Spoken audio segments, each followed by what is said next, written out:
Hello everyone, Professor Greg here, and today let's talk writing emails. Writing an email right now, and why it's an important practice in the first steps to becoming a more competent and more confident writer and rhetorician. Right, it's a word that you'll hear me throwing around a lot, in these instructional videos.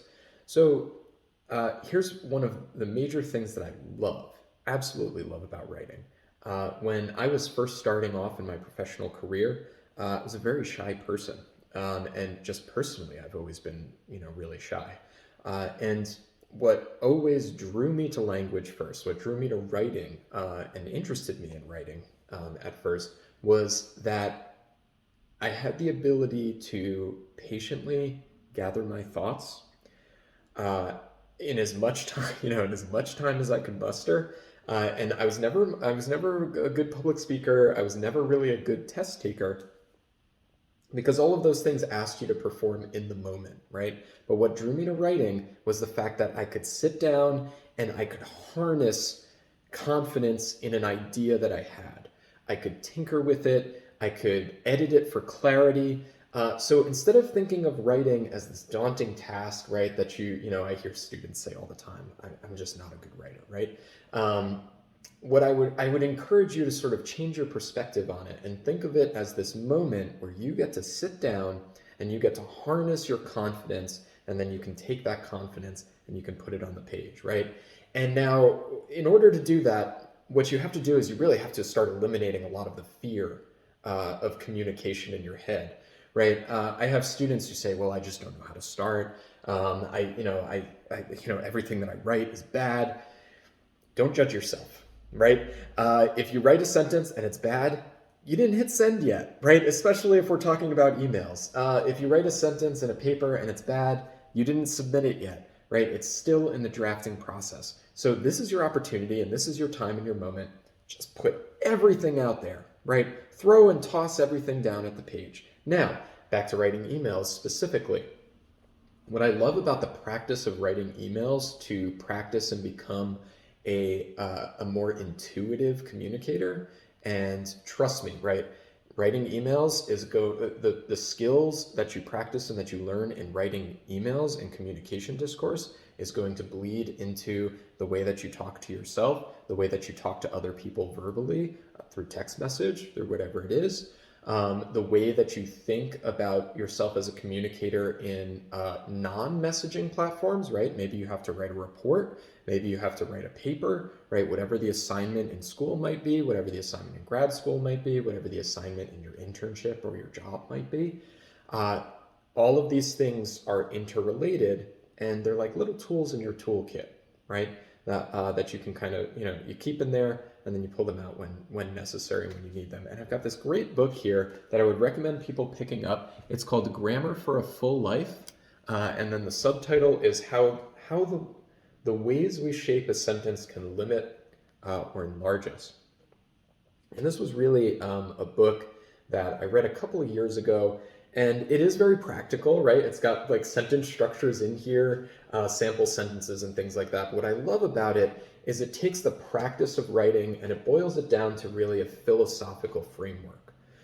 When you're sending a message to someone, how do you want that language, right? As the giver of language, how do you want to give that language? What do you want to achieve? What impact do you want to achieve? What effect do you want to achieve?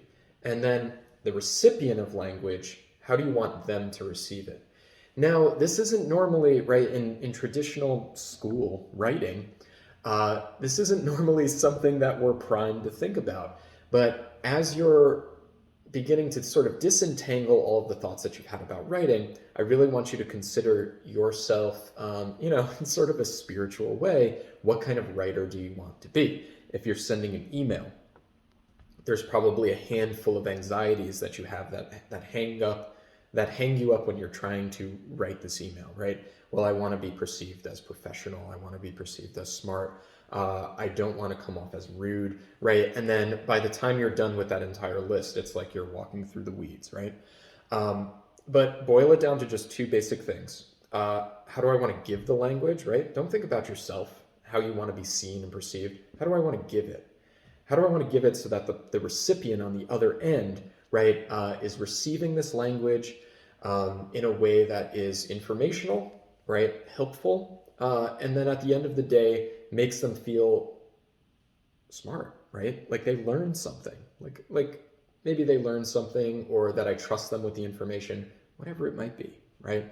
But try to journal about those things first. Try to map that out. What kind of rhetorician do you want to be? This is not a trivial exercise. It's a really helpful exercise. So just give it a shot, right? Now, when you're writing emails, you want to patiently sit down and think, right? This first email that you're sending, if it is a first email, and in sort of the sample assignment that I'll talk about and that I'll use in the example that I'm about to screen share with, it's a first email. I want you to think, you're opening the door, or they're opening the door and you're being welcomed in, right? And so think about this in a sort of geospatial terms, right? If you are going into a house, someone's welcoming you into your house, you want to be polite, right? You want to make everybody feel comfortable, right? And all of these things. So now think, what kind of language maps to that? What kind of language maps to politeness, maps to being welcoming, maps to welcoming people into a discourse, a conversation about ideas, right? Sounds complicated, but it's really not. The key, and I promise you this, the key to becoming a good rhetorician, an intuitive rhetorician, someone who speaks well, who communicates confidently, and there's really just a few things here that will help you achieve this, is one, of course, practice, right? And two, lots and lots of practice. And two, careful reflection, right? Thinking about when you do communicate and sometimes things go wrong, when you do communicate and things go wrong, what went wrong, right? Where was the hang up? Where was the miscommunication? Revision, right? Revising. If you're speaking, if you're more comfortable as someone who participates in language verbally, lots of people revise. I'm doing it right now, right? You revise as you're speaking, and that can be very helpful. Then when you start taking that and putting that into written word, revising, looking at things, thinking about, well, how can this be more effective and impactful?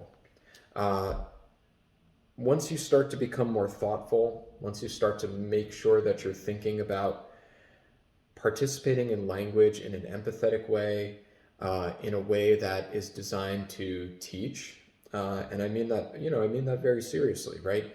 Every time we're communicating with someone, I want you to think of yourself as you're teaching them, right? You are teaching them what's going on in your brain, and you're trying to instruct them in that. Now, you can either be a good teacher, a nice teacher, a kind teacher, a patient teacher, someone who wants to take someone by the hand and lead them off into the field of knowledge, right? Or, you can be an impatient, grumpy, hard-nosed, right, teacher.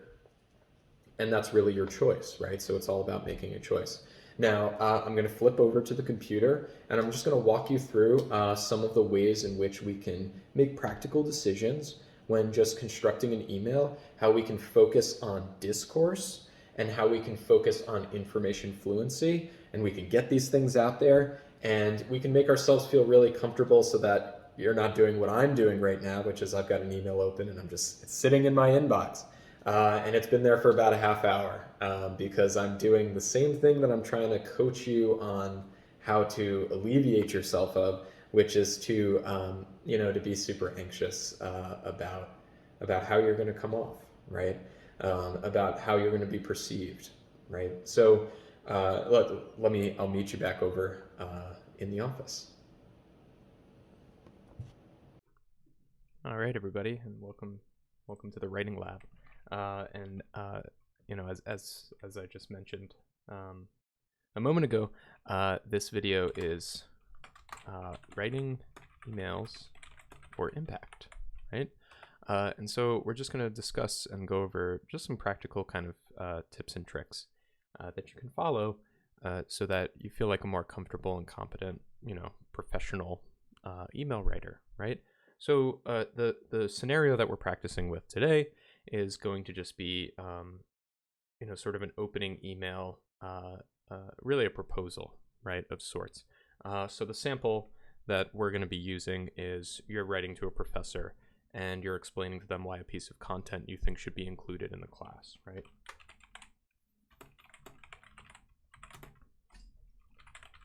Posed for inclusion, right? Inclusion in the course. So now we've got a couple of things, right? We've got a few things that we can sort of touch on here. Now, what I always like to do whenever I start any piece of writing is I like to map my discourse, right? So the topic that I mostly that we talk about in our courses is a very specific genre, which is data narratives, right? So I want to try by the end of this email, I want to give them a sense. I'm getting Steam advertisements. I want to give them a sense that they feel empowered and passionate about the discourse and the vocabulary of data narratives. I don't have to type it again because I already typed it, but I will put it in bold, right? And there it is. So what you can do, right, is, and when I talk about discourse, right, in any piece of writing, what I'm really talking about is what words do you want to thump on, right? What words do you want to make sure are included in most of the sentences? What words do you want to make sure make it into the piece, right? And that's a really big, that's sort of a big deal, because when someone leaves this piece of writing, you want them to take some vocabulary with them. And I talked, in the previous video a little bit about this kind of concept of we are all teachers, right? And I really believe that very wholeheartedly. And this is a really good example of that, because you have information, right? Whenever you communicate with anybody, it's you have information and you are trying to give them that information, right? So you're trying to pass on this information, which really requires teaching skills. And we are now going to go over some of those teaching skills for presenting and transmitting information. Shut that off. There we go. For presenting and transmitting some information. And one of the biggest things is harping on your discourse, right? If I have an entire 1 hour and 30-minute lecture, 1 hour and 15-minute lecture, or whatever it might be, there's a really good chance that my students are not going to remember every single thing that I said, right? But what are the words that I actually do want them to remember? So you begin your email, before you even start your email, by thinking, okay, I've got this topic, I've got this piece of writing, I've got this piece of content, or whatever it might be that I want to be included in this class. So what are some main transferable skills that I'm going to pitch to say, well, here's the value, right? And that's really what you're doing with the discourse, is you're boiling it down to value words, right? So words are really just containers of meaning, right? So how are we boiling it down to the words that represent the value, right, that we're going to give? So there's a couple of things, right? With data narratives, a couple of things that I really like to focus on are the transferable skills that reading content in this format produces, right? Or forces students to engage with, right? So when you're reading a data narrative, which is, for those of you who haven't been following, the videos, what a data narrative is it's a piece of writing, a normal piece of writing that uses data visualizations, data representations in order to better support the information that's being transferred, right? So in my mind, as a writing teacher, who much more traditionally has students read essays, writing traditional essays, what does this offer that's unique, right? So if I were to pitch this to some of my faculty members, what does this offer that's unique, right? That's different from that? Well, there's a couple of things, right? There is a diversity of expression that the genre offers, right? So now I've got assignments that don't just reward students who are perhaps advanced writers, right? But there's multiple ways of expression, right? So they can visually design these things. They can visually design them in sort of cadence and in conjunction with the writing. They can organize these things. So it gives more of an opportunity to highlight some strengths and then also to diagnose some other moments and areas of weakness that that student might be having. So that's a really big thing for me, is the diversity of expression. So that might be a phrase that I want to thump on, right? Maybe a few times. Analytic skills. Both, right? Here's the key rhetorical move, right? Both verbal and visual analytic skills, right? So it offers not only the opportunity for students to analyze text and quotes, but then they can also analyze visual information, and then they're doing the act and the practice of turning that into language, which is just like an unbelievable critical thinking skill, right? So I want to thump on those analytical skills, right? So if you were writing this email to propose this genre of writing, I think you're really going to be doing a good thing by boiling down the value phrases of including this genre, regardless of what the piece is, regardless of what data narrative you actually choose. I think that boiling it down to the genre is going to be that's really your best bet, right? So diversity of expression, analytical skills, right, including data narratives in general is really good, because data can contain any topic which allows for students to chase passions. Now, this is a big teaching hack, which is that, students, there's no such thing as a bad student, right? And there's no such thing as a student who's not good at, something. Really what ends up happening is there's unmotivated students and there are unpassionate students, right? And it's really just about finding the topic. Now, as someone who's taught data narratives, I know that the second I include sports topics and someone's a sports fan, all of a sudden they're a brilliant writer and a brilliant communicator, because it's something that they care about, right? So this might also be the any topic thing and the passions thing. That might also be some discourse. So let's stop there, right? And you sort of get the drill at this point. There's a good chance that by the end of this initial drafting phase, you'll have 10 to 12, maybe of these discourse words, and then you want to try to boil them down to 4. Especially for an email, which is going to be max 1 page, right, long. Should be shorter than that, but if you're writing a proposal, then it's a little bit more appropriate, right? So you want to boil down these discourse words. Then next, you think about your audience, right? Who are you writing to? You're writing to a professor, a boss, right, a colleague, and you're trying to pitch this idea.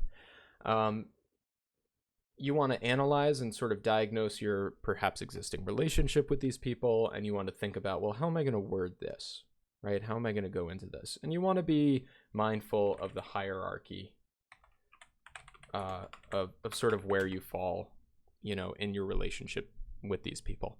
And we know this intuitively, right? If you're writing to a significant other, you're going to write to them differently than you're writing to a friend.